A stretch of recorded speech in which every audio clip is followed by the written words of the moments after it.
second half, once we settled down, score 86 points after the start we had. Right, it was a heck of a second half. So we can watch film now, and we'll get better, and we'll get better, and we'll get better. A lot of stuff that they're running, the action that they're running, is very hard for the Isaiahs, Eli's, even our sophomores to all understand. Charles, all these guys, it's hard for them to understand, and they got better at it today as the game went on. Mike? Coach, they had 24 turnovers today. Yeah. What did you like about the defense? Well, we're good on defense. I thought they threw it to us a few times, but we were just trying to just be solid. Sometimes, if you're just solid, they'll run out of options and they'll throw it away.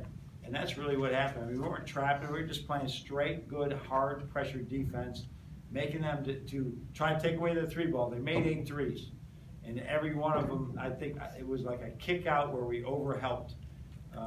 You like to have help defense everywhere. When you overhelp, it really hurts teams. And we're trying not to overhelp. We did a few times. Brendan?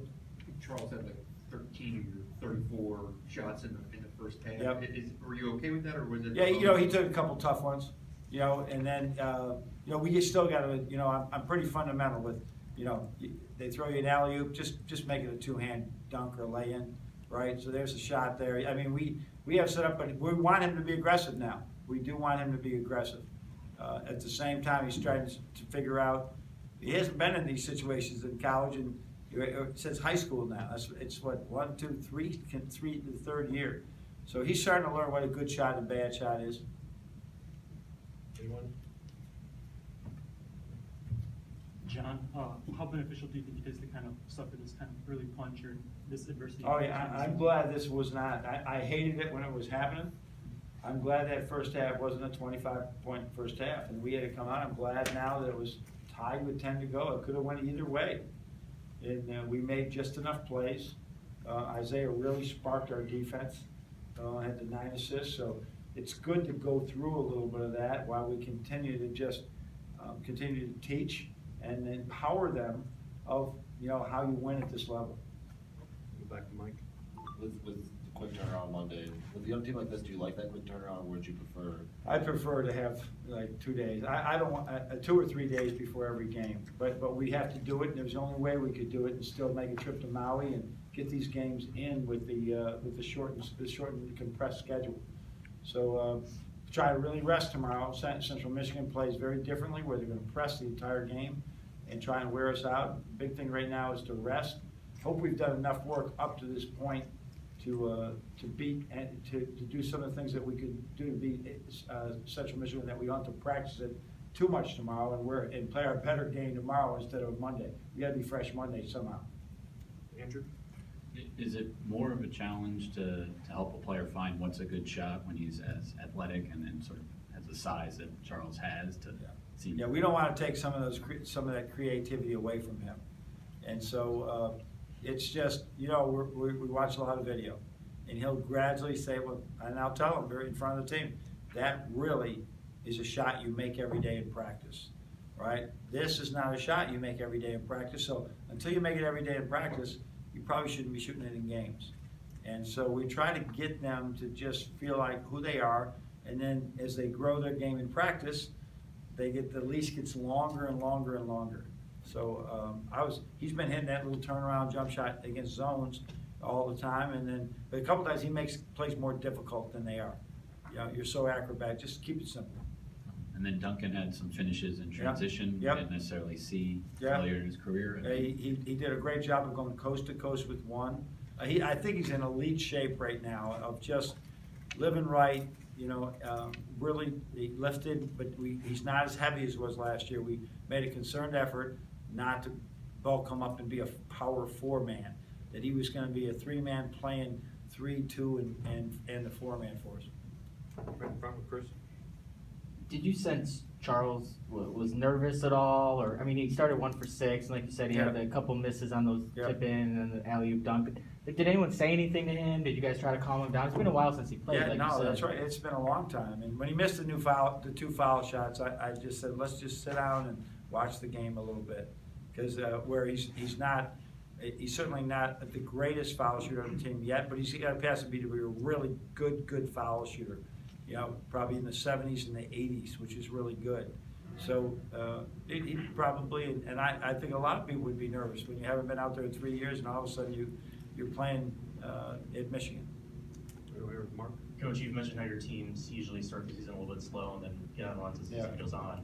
Was today, or at least the first 30 minutes of today's game, further evidence to you that the season's going to be like that? I have no expectation other than we're going to see a lot of different things. That you see this team, North Florida, has been in the top of their league for a while, and they really Matt does a great job. And see, the schedule right now is a little bit intentional, that we're really be tested more than if we came in and we had some teams that we win by 30 or 40. I expect adversity early, and then I expect to grow from it. Now, it might not happen, but we're going to be ready for it. We're going to have this mindset right now that we're going to go this year this way, right? But we got a lot of work to do, really a lot of work to do. Thanks. Yesterday we talked, you mentioned that you want to get the rotation eventually down to about 8 or 9.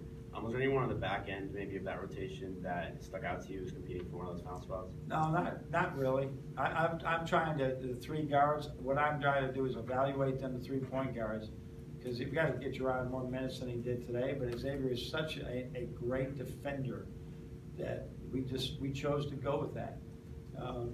Eli's a shooter, didn't shoot well today. And that's the one thing I'm uncomfortable right now, is I'd like to have that into a 2-man rotation pretty soon. That's going to be hard to do, but I think 2 will rise to the top, and we could have a leader when he emerges. Brendan? When you play a team like this with that extended 2-3, that kind of unique, I guess, decision-making that guys have to kind of make out there, what kind of teaching points do you get for a team like this out of this game? Yeah, well, it's so I've never seen this zone before, right? And they played it every possession. There was no man-to-man, even down 20. They're playing. This is what they do, and this is what they practice every day. So they've seen probably everything. So what I liked is that we had a nice high-low package going. We weren't always great at it, but they saw that you get the ball in the middle of a zone. That's where you want to get it, and then you got to be able to finish. You got to mow ceiling up inside instead of drifting on the perimeter. All good things. We'll see zones, I would assume. You know, Derek Walter, elite shooter, right, is gone. Right, DJ Wilson, elite shooter, is gone. We're going to see some zones, and we're going to be really good at it as the year goes on. Ethan? Did tonight's game provide any clarity for that hopeful 2-man rotation you have at the point? No, but it was really good to see Xavier do what he did right there. You know, he had 2 turnovers early that I think that he's just trying to work what's a good play, whatever, but it was really, his defense, there's certain clarity there. He's the best defensive point guard right now, without question. He brings that. Now we're trying to shape what he can do offensively and just understand the nuances of being the point guard in this style. And with 9 assists too, is that something you expected? Those kind of against the zone, we should have a lot of assists, but it was good. I just wanted to be more aggressive looking at the basket. Don't be a swinging gate. You know, look at the basket. You know, be more engaged in it. Oops, I think that's going to do it. Okay, thanks everyone. Thanks, John. Have a great weekend.